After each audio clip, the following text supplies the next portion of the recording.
We baking some baby back ribs. I got 2 slabs of some meaty baby backs that I'm gonna add some mustard to. The mustard gonna help the seasoning stick to it and help to tenderize it a little bit. Now, as far as the seasonings, I'm using salt, black pepper, onion powder, and garlic powder, and paprika. You can use any seasonings you want.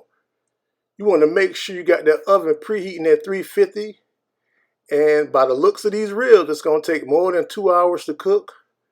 We're aiming for about 2.5 hours because they're pretty meaty.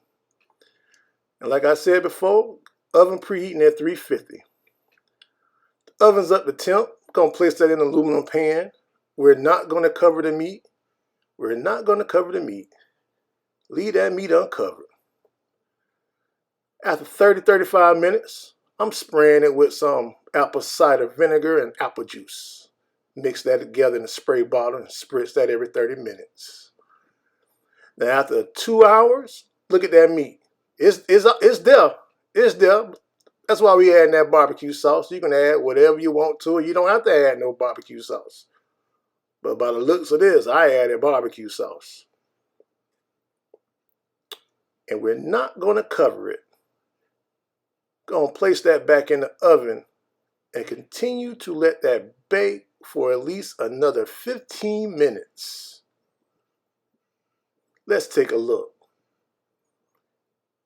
Get that in there. And 15 minutes later, sliced and diced. Juicy, tender, moist. Set it up under the broil for about 5 minutes and look at that crispiness on there. Baby back ribs in the oven. Subscribe to the channel. Appreciate you.